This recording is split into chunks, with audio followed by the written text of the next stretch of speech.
So I will start earlier.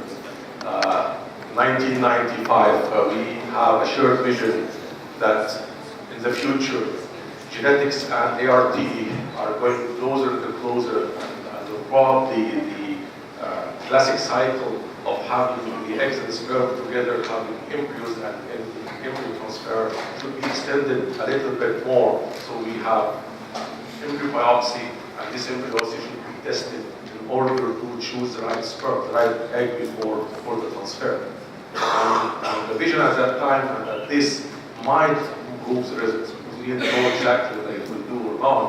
And also it might add new indications for the RT, so it's not only for the fertile people, but probably the RT will be used in other purposes like avoiding congenital diseases or treating miscarriages, etc. Or probably at a stage to choose the right embryo's accessibility for a specific tumor or specific health problem.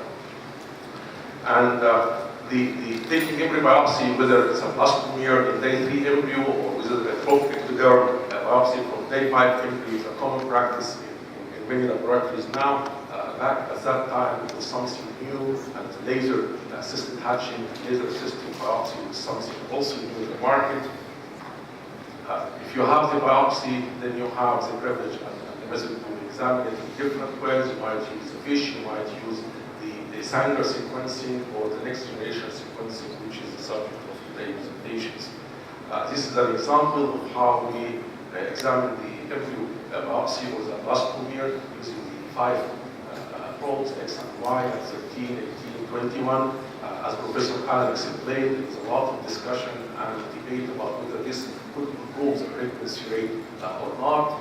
At least it helps in avoiding the most common cancers, which is 21 and 18. And in our society, actually, it was used excessively for social sex balancing gender selection. Also, we were using the same technique, FISH, for avoiding the translocation in patients with balanced translocation and infertility.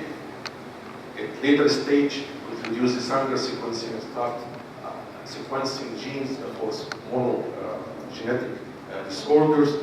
Of course, the main indication at that time was thalassemia and sickle cell anemia because of the very high prevalence in our societies. In 2006, we celebrated the first healthy twin baby was born for a couple with beta thalassemia in our center. At that time, it was big news.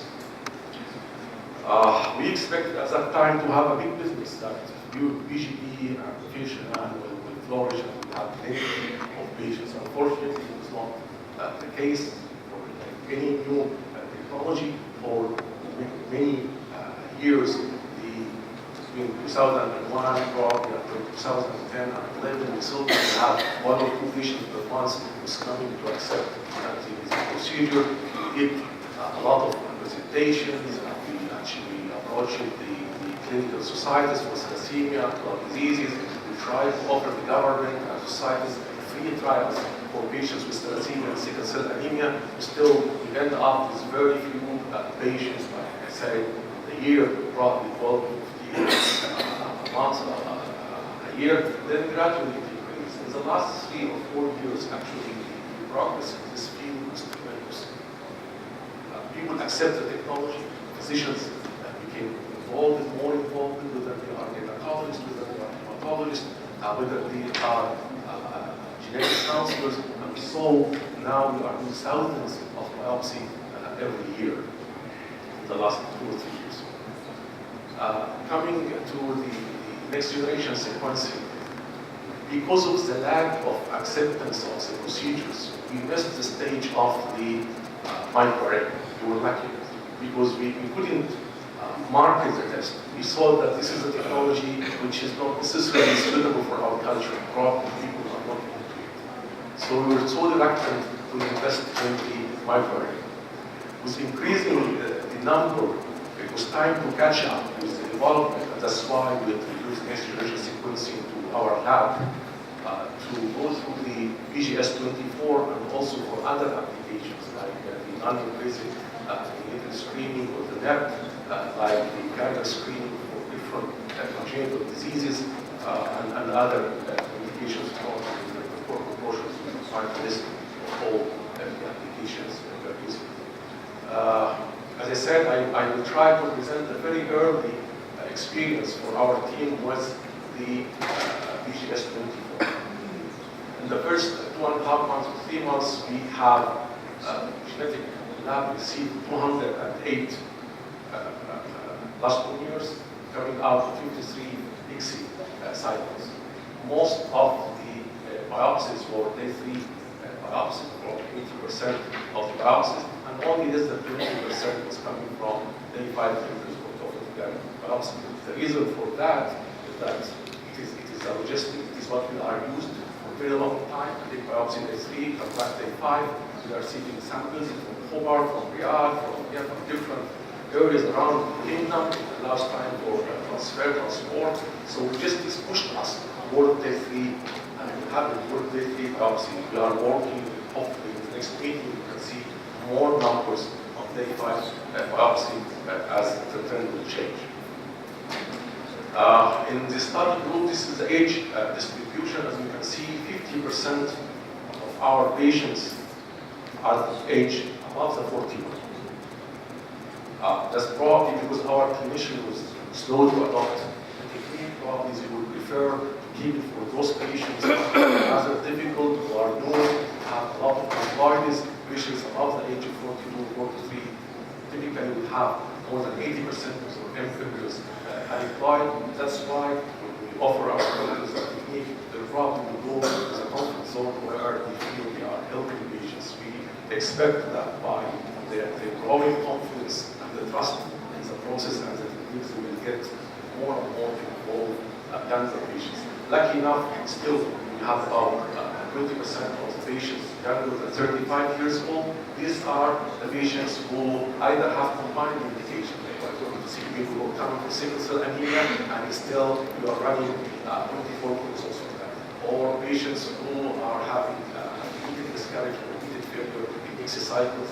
This slide is column of patients who are younger than 35 years old. As I said, we are using the MySeq platform for Illumina, and we're using the very sequence. Coming to the results. 61% of the embryos tested were abnormal embryos, and only less than 40% of the embryos was normally employed embryos which is fit for transfer. And putting in mind that biopsy is usually taken from the grade 1 embryos, grade 1 and 2 embryos, the embryos that can survive the freezing and the thawing and going to the blastocyst stage, because all these cycles was frozen salt cycles. We started with frozen salt cycle with no fresh transfer in order to adjust for the logistics and for batching of the patients who got the most of the biopsy. And so, putting in mind that this are good quality embryos, one would imagine how many unemployed embryos we are transferring to the uterus in our day-to-day practice, just because we are good embryos. And this would reflect to have a look into how aneuploidy would contribute to failure of ICSI and for the miscarriages. And although we have most of our embryos, or a very high percentage of our embryos are aneuploid, still in 80% of the cycles there will at least one embryo was aneuploid and normal available for transfer. Many patients are still waiting the pregnancy results or not yet scheduled for embryo transfer. Only 6 patients to this stage who have pregnant results available. 3 of them are getting very early to judge the pregnancy rate now. But the interesting thing is that the number of cycles that having now BGE for BGS24 is continuously increased. Again, at the start, we have only 1 case a week, 2 cases a week. Now we have about 30 to 40 every biopsy in the last 3 weeks.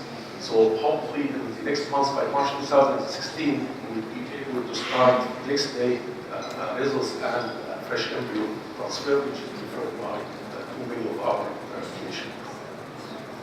I would like to go very briefly in 2 or 3 of the results we reported for these cases. This is one of the classic cases. A patient who had 7 normal embryos in terms of morphology and who underwent the BGS24, and we can see that 5 out of 7 of these embryos are aneuploid, and only embryo 5 and 6 are euploid, male embryos relative to embryo transfer. In normal cases, probably we randomly choose 2 of these embryos and we freeze the rest for subsequent cycles, and probably we are freezing back embryos or transferring back. So, as Alan explained, having BGS24 would really let us avoid unnecessary repeated transfers, which is not of value if we have all embryos this way. This is another different case. This couple came to our center, both are carriers for sickle cell. So they are coming basically for BGE. And we offered them the 24 BGS24 for the sake of the age of the wife, which is 42. Lady produced 5 nice embryos, all were biopsied, all were examined for sickle cell, and then we have 3 embryos, which is either carrier or disease-free in terms of sickle cell, so they are ready for transfer. When we run the 24 chromosome, BGS24, one of these sickle-free embryos is have trisomy 21. So without applying BGS24, probably we will be transferring this embryo, and instead of giving the couple a healthy baby, we'll give them sickle-free baby who is who have Down syndrome.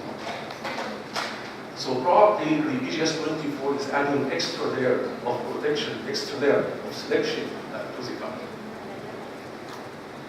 This is another case for one of our colleagues who are attending today, and this case presented to you because they are having transplantation, and usually we do transplantation using fish. In this case, the couple choose to go with the BGS24. They are very well educated. Actually, they are the ones who came asking if we can use the BGS24 in their cases.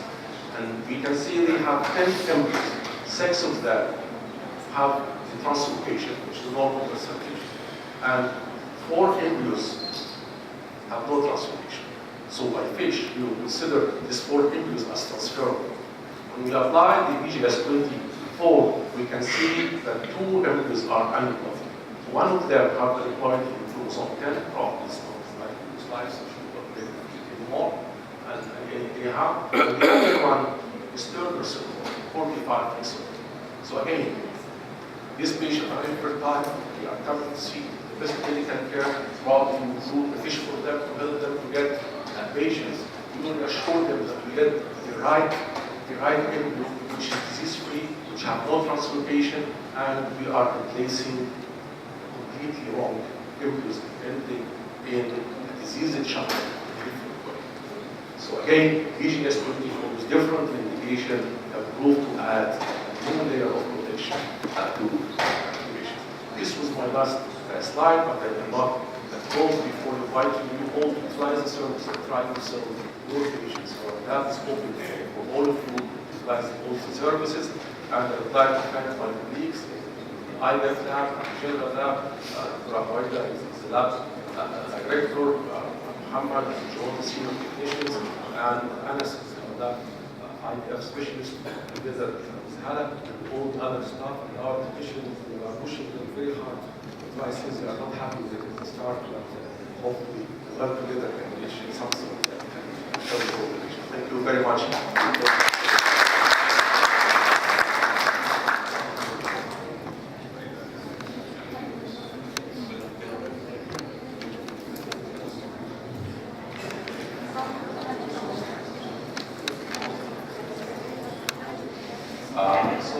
now to go for discussion.